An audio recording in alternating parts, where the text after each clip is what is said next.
Hey guys, I hope everybody's having a fantastic day. Whether you're watching this in the morning, in the afternoon, or in the evening, I'm glad you're here. Today we've got a little bit different overview review, and it's going to be on this Leatherman Charge Plus, why I got it, what interested me, what I like about it. And before we get started, I just want to thank all the channel members. Thank you guys so much. And I want to invite any of you who may be just coming through or have seen a couple of videos but not yet subscribed. If you like the content, please hit the subscribe button and the bell notification icon. I upload content at odd times and every morning, so I'd love for you to be notified and come to the live streams and things like that. But enough of that. Last thing I'll throw up is a link to my IG. I don't know if you guys are on Instagram, but I post a lot of pocket dumps, what I'm carrying. It's the same handle that's here at jevans underscore knife addict underscore life. But today I want to talk about the Leatherman Charge Plus. And this is the G10 version, not the titanium version. I had a little buyer's remorse on that, but I wanted the blackout, so the G10 was the way to go. And what it replaces, or what I had bought it hoping it would replace, is my Leatherman Skeletool. The Skeletool is a great little minimalistic tool that I primarily got for the pliers and for the bit driver. It's got this little bit driver where my kind of gig is I get into the bits, and we'll talk about this in a second. And I like to use this as a bit driver. But this is very minimalistic. It carries two double-sided bits on it, one here on the handle and one here in the actuator. And then it's got a carabiner, it's got pliers, and when you close it up, it does have a little, I purposely picked out the partially serrated little blade here. There have been some improvements made to the Charge Plus, and we'll get into them. And this blade does lock out. So this has been a great little multi-tool, if you want to call it that, for me, but it just felt limited in what it offered. So I started checking out some of the different Leathermans. I didn't want a real big one. I didn't want a real small one.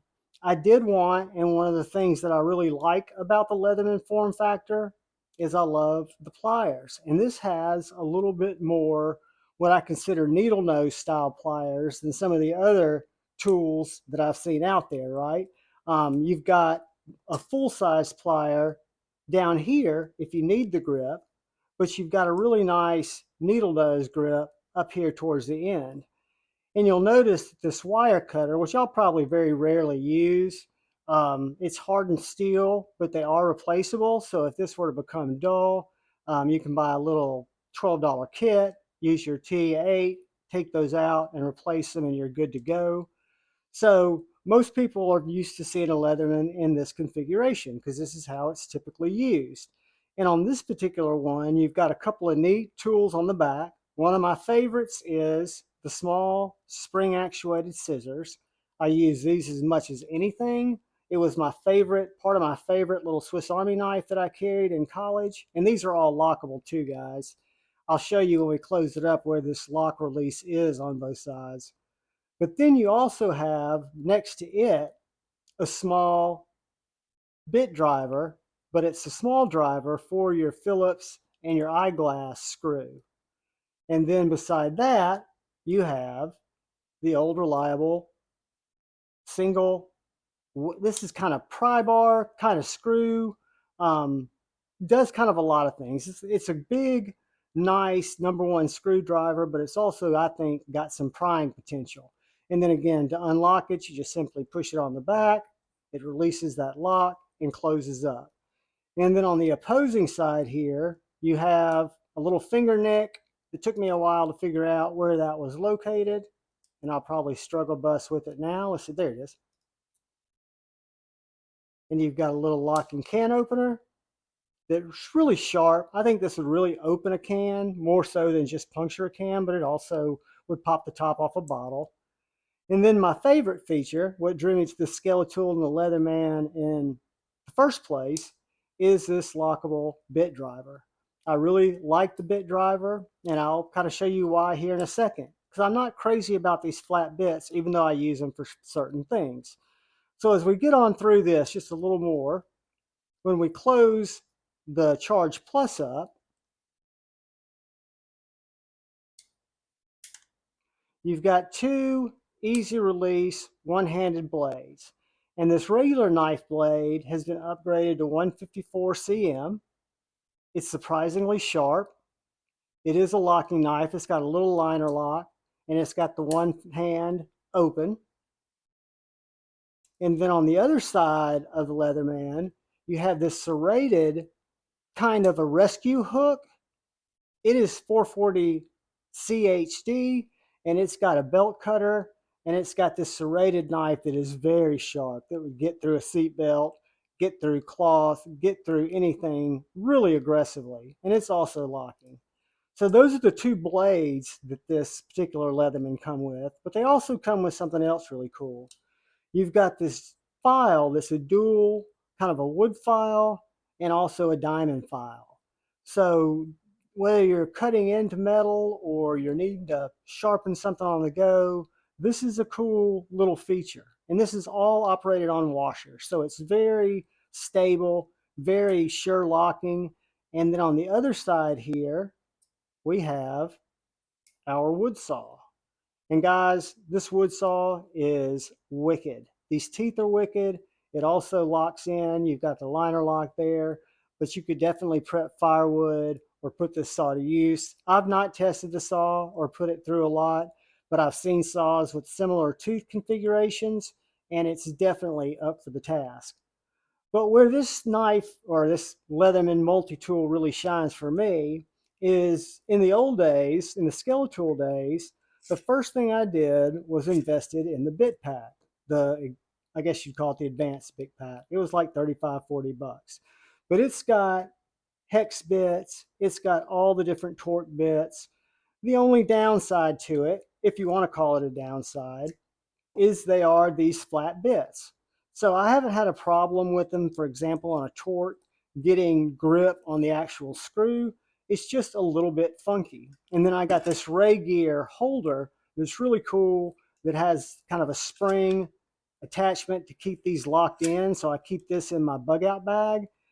But then I picked this up on Amazon. It's not a bolt driver. They make a little bolt driver that's kind of a bit extender, but this is a little ratchet. And in my bag, I also carry this little titanium bit kit that has full 1/4 inch bits, right? So what's cool about the bit driver is you can stick a 1/4 inch bit in there and you've got either a mini hand driver, which I don't use it as, and it goes both ways. I've used this to free up really tight screws that I didn't necessarily think I was going to get off knives. But when you break out the actual bit driver,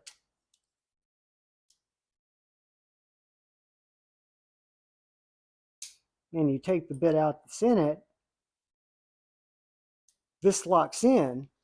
So now I've got an actual tool that I can use, whether I'm using a Torx for a knife, which probably isn't the best example for this, but let's say we're using a screwdriver to get a sheath off, right? We want to get a sheath and we want to change it from an ulti-clip to a strap. We remember that struggle bus video if y'all have been around the channel. But 16-inch or 1/4 inch bits fit in here really tight. Now, the other good thing is if you don't carry 16-inch bits or you don't want to carry 1/4 inch bits, I don't know why I say 16, it will work with these bits from Leatherman. What you'll notice is they just don't lock in as well. So I've worked with this at different angles to see if there might be a catch point somewhere that it locks in, and without giving it too much force, I cannot get it to lock in.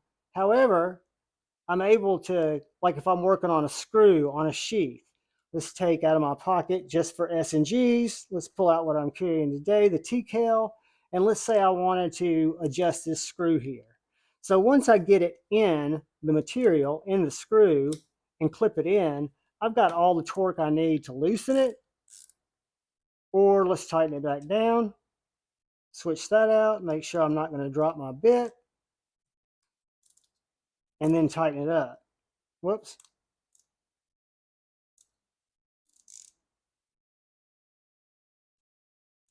Whoops, I need to switch my little chingy dango here. Sorry guys.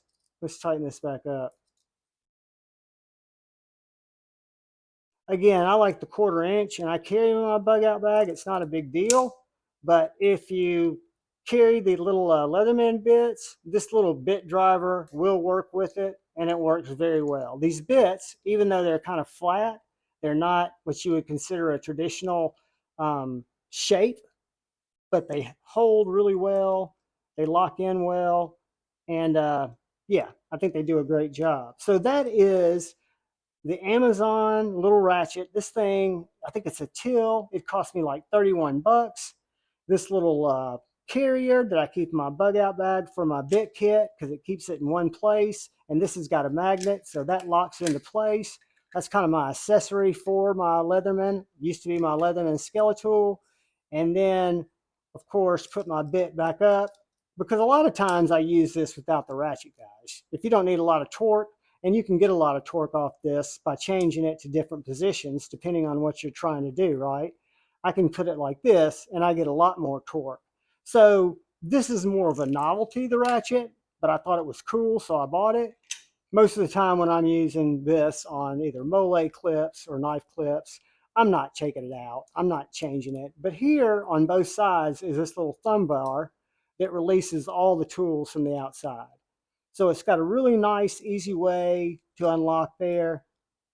They disappear back into the handle.